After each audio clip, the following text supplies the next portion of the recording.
ఇది ఒక బ్రహ్మాండమైన మహిళా ఉచిత ప్రయాణం ఆర్టీ బస్సులో అనే ఒక స్కీమ్ గురించి వాళ్ళు చెప్తుంటే నాకు కూడా చాలా సంతోషం అనిపించింది.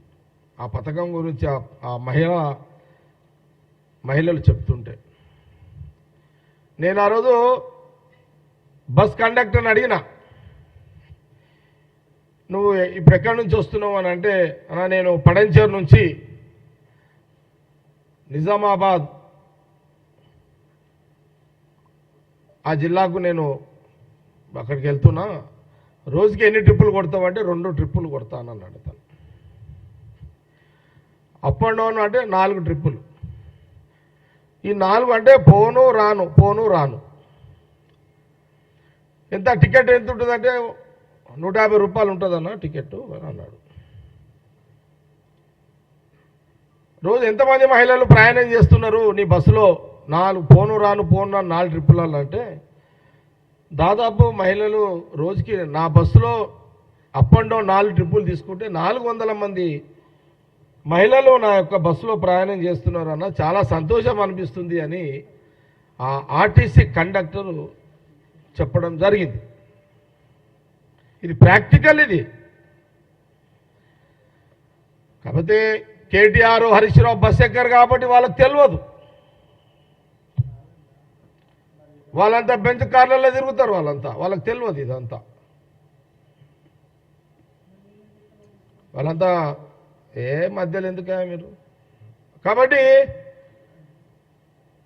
వాళ్ళు బెంచ్ కార్లలో తిరుగుతారు. కేటీఆర్ హరీష్ రావు ఆ కుటుంబం మొత్తం బెంచులలోనే తిరుగుతారు.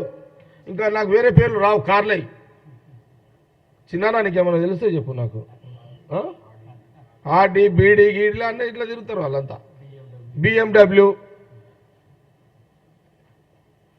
ఎందుకంటే నేను బ్రిజా కార్లో తిరుగుతాను, నాకు ఆ పేర్లు తెలివై. నా ప్రాబ్లం అది అనా కదా అన్న. నేను ఈ మధ్యలో అయితే ట్యాక్సీ బండ్లో తిరుగుతున్నా, చిన్న బండ్లే. ఈ మధ్యలో అయితే ఆటోలలో కూడా తిరుగుతుంటాను నేను. కేటీఆర్ గారు హరీష్ రావు గారు మీరు బాగా అసెంబ్లీలో రెచ్చిపోతున్నారు. అరే గవర్నమెంట్ వచ్చి ఎంత రోజులైందా? వచ్చిన 10 రోజులకే రేవంత్ రెడ్డి ముఖ్యమంత్రి అసెంబ్లీ పెట్టిండు. మీకేమైనా జ్ఞానం మీకేమైనా ఉందా? మీకేమన్నా 5 ఏళ్ళు నేను సరే బ్యాడ్లకు ఇక టైం బాగలేదు, గవర్నమెంట్ వచ్చేటానికి నేను బయట ఉన్నా, కానీ నేను లోపల ఉంటే ఆడుతుంటే ఆట వీళ్ళతోటి. నేను లోపల ఉంటే నేను టైం బాగుండి నేను ఎమ్మెల్యే ఉండుంటే కేటీఆర్ని హరీష్ రావుతో ఆడుకుంటుంటే మంచిగా. అట్లేం లేదు, నాకు తెలుసు వాళ్ళతో ఎట్లా ఆడుకోవాలో. మీరు ఆ బండ్లలో తిరుగుతారు, ఆర్టీసీ యొక్క విలువ మీకు తెలియదు. సోనియా గాంధీ రాహుల్ గాంధీ గారికి తెలుసు ఆ విలువ. ఎందుకంటే వాళ్ళ ఆస్తులు వాళ్ళ చిరాస్తులు అన్నీ కూడా ఆనాడు మహాత్మా గాంధీ కాలం నుంచి తీసుకుంటే నెహ్రూ గారు వాళ్ళ నాయన మోతీలాల్ నెహ్రూ గారు ఉన్న భూములు ఆస్తులు లక్షల కోట్ల ఆస్తులు ఇండిపెండెన్స్ కోసం ఇచ్చేసిన చరిత్ర వాళ్ళది. వాళ్ళకి తెలుసు ఆర్టీసీ బస్సు విలువ ఏందో వాళ్ళకి తెలుసు. సోనియా గాంధీ గారికి రాహుల్ గాంధీ గారికి తెలుసు. కేసీఆర్ కుటుంబానికి తెలియకపోవచ్చు.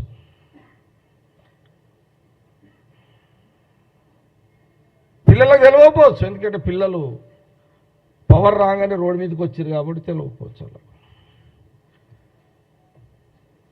ఆ విలువేందో సోనియా గాంధీ రాహుల్ గాంధీ గారు బాగా తెలుసు కాబట్టి సీఎం రేవంత్ రెడ్డి గారు స్టార్ట్ చేసారు తెల్లారే. రోజుకి 400 మంది అంటే ఇప్పుడు 25 రోజులే. ఒక్క బస్సు 4 ట్రిప్పులు అంటే లెక్క చేయండి ఒకసారి. ఎవరు ఇప్పటివరకు తిరిగింది ఎంత తెలంగాణలో? చిన్న 6.5 కోట్లు. 6.5 కోట్ల మంది మెడిసాయి. 6.5 కోట్ల మంది ఈరోజు మహిళలు తెలంగాణ తిరిగిరు ఫ్రీగా. దీనికి నువ్వు సవాలా? నేను కేటీఆర్ని హరీష్ రావుని అడుగుతున్నా. మీకు దీని మీద వస్తారా? డిబేట్కి వస్తారా? మీరు ఎప్పుడు అమరవీరుల జ్ఞాపకార్థంగా మీరు వాళ్ళకి ఇచ్చేది ఏం లేదు. అమరవీరుల కుటుంబాలకు కానీ ఆడికి పోతారు, దండం పెడతారు, మీ పని మీరు చేసుకుంటారు. దండాలే స్తూపాలకు. ఆ స్తూపం కాడికి రా అసెంబ్లీ ముందు ఎప్పుడన్నా. మా యూత్ కాంగ్రెస్ ఎన్ఐసి వాళ్ళు వస్తారు, వాళ్ళు చూసుకుంటారు మీ సంగతి అంతా.